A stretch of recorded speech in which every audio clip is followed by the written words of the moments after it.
Assalamualaikum warahmatullahi wabarakatuh. Saya Azizat Rahman dengan NIM 2030 106007 dari kelas Tadris Biologi 3A. Di sini saya akan menjelaskan materi tentang ekosistem dengan mata kuliah yaitu Ekologi Tumbuhan dengan dosen pengampu yaitu Ibu Dwi Rini Kurnia Fitri. Yang pertama, konsep dasar ekosistem. 1. Ekosistem adalah unit utama dalam ekologi yang terdiri atas komponen abiotik dan biotik.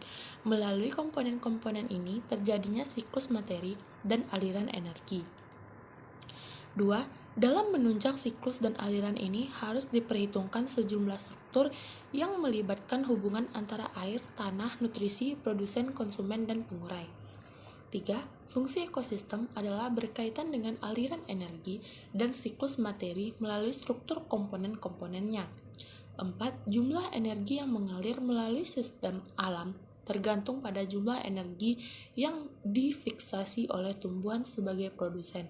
Energi yang ditransformasikan sebagian akan hilang sehingga membatasi jumlah dan massa organisme-organisme pada suatu tingkatan tropik. Yang kelima, ekosistem berkecenderungan menjadi matang dari kurang kompleks menjadi kompleks. Perubahan ini disebut suksesi. 6. Bila ekosistem dieksploitasi dan dikelola, maka kematangannya akan menurun. 7. Unit fungsional utama ekosistem adalah populasi, yang menempati suatu relung tertentu yang berkaitan erat dengan peranan populasi tersebut dalam aliran dan siklus materi. Selanjutnya, hubungan di antara populasi akan menghasilkan relung baru, sehingga terjadi akumulasi jenis dalam suatu ekosistem dan peningkatan kematangan. 9. Relung fungsional dalam ekosistem tertentu tidak dapat secara simultan dan dikuasai tidak terbatas oleh lebih dari satu populasi. Selanjutnya, lingkungan dan jumlah energi terfiksasi dalam suatu ekosistem adalah terbatas. Bila populasi mencapai limitnya, jumlah akan stabil atau menurun sebagai akibat dari faktor-faktor yang berkaitan dengan kepadatan. 11. Perubahan lingkungan akibat eksplorasi dan kompetisi sesama menghadirkan tekanan selektif yang harus dipikul oleh populasi. 12. Ekosistem mempunyai aspek sejarah. Masa sekarang berhubungan dengan masa lalu. Masa yang akan datang berhubungan erat dengan masa sekarang.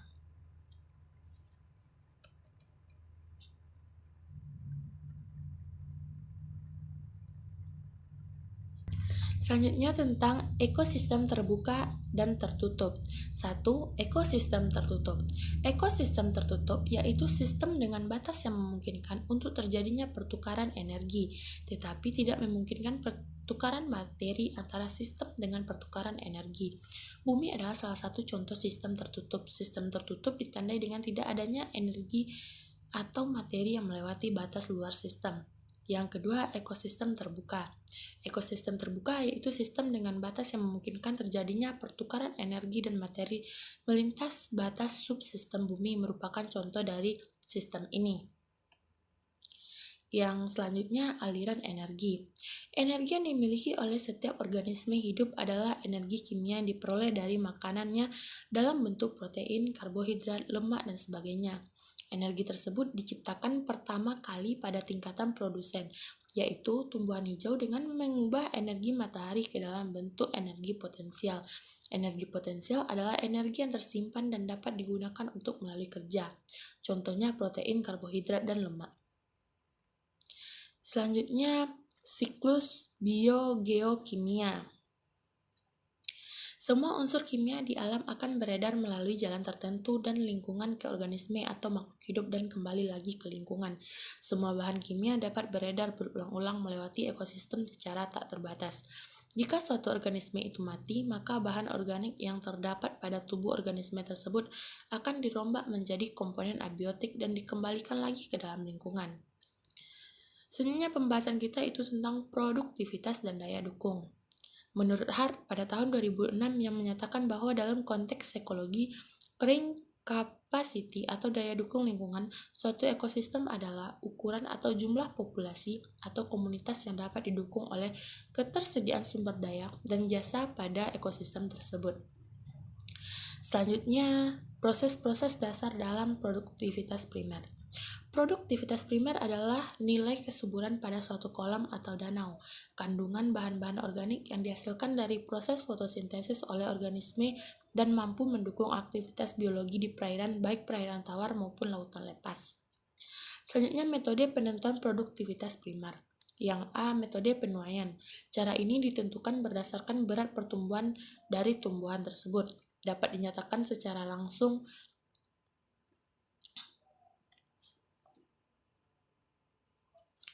keringnya atau kalori yang terkandung, tetapi keduanya dinyatakan dalam luas dan periode waktu tertentu. Metode ini mengukur produktivitas primer bersih.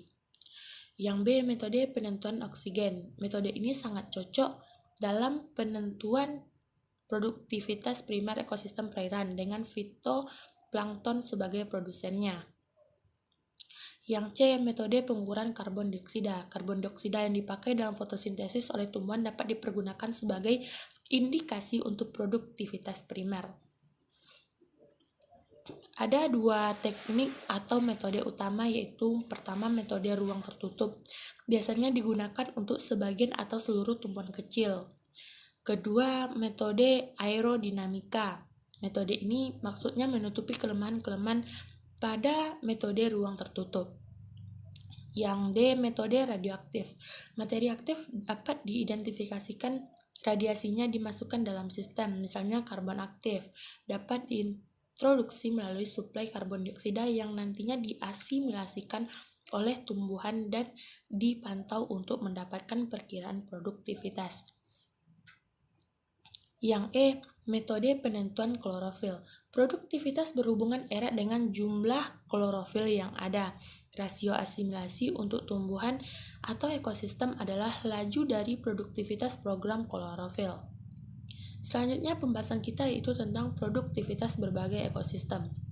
Produktivitas merupakan parameter ekologi yang sangat penting. Produktivitas ekosistem adalah suatu indeks yang mengintegrasikan pengaruh kumulatif dari banyak proses dan interaksi yang berlangsung simultan di dalam ekosistem.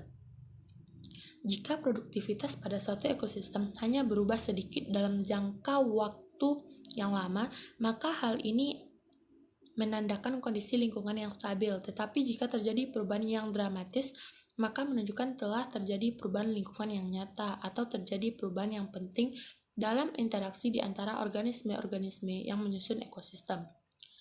Pada suatu ekosistem padang rumput terdiri atas komponen biotik, yaitu terdiri dari kelinci dan rumput.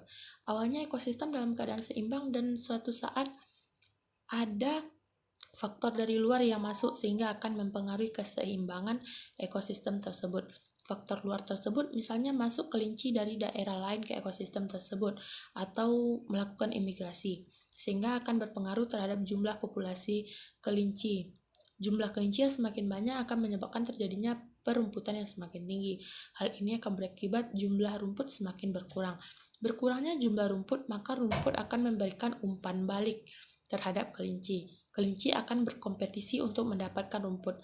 Kelinci yang kalah kompetisi akan bermigrasi keluar dari ekosistem tersebut, sehingga jumlah kelinci berkurang kembali. Dengan demikian, ekosistem tersebut akan kembali seimbang. Hal ini menunjukkan umpan balik yang diberikan menghambat terjadinya perubahan atau dinamakan umpan balik negatif.